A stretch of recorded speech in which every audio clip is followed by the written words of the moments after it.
The goal of the Endangered Species Act is nothing less ambitious than to bring species back from the threat of extinction and make sure that we don't lose any of the gene pools and the diversity and the mystery that species provide to our lives.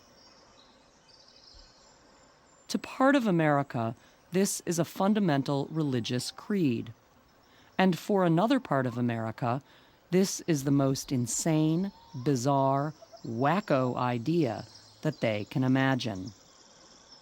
For millions of years, species have been going extinct, and it is the final chapter of biological evolution, is extinction. But yet we've passed a law that says we're going to stop extinction. And the way the law is written, it's front-end loaded with science, and the only time that the human factors are even considered in it is at the very, very end of the process. You who sit on the throne of God making historic decisions have to ask yourself, what is your vision of the future? You have the awesome power to stop forest destruction and species extinction or give your official stamp of approval to it. This is the magnitude of the decision that you have to make.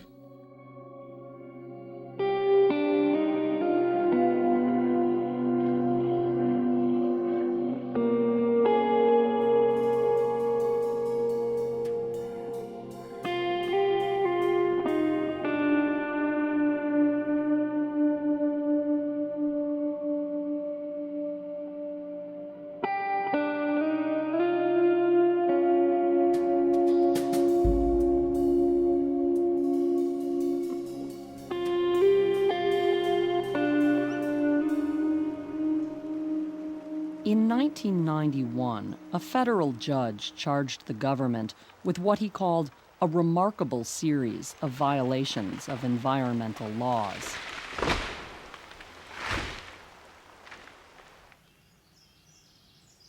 To protect the northern spotted owl, the judge halted logging on millions of acres of Pacific Northwest forests.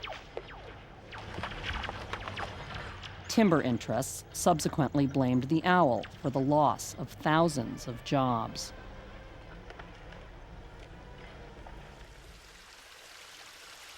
It didn't take long before the Bureau of Land Management applied for an exemption from the Endangered Species Act in order to cut trees in spotted owl habitat. The debate that followed was about more than owls in Southwest Oregon.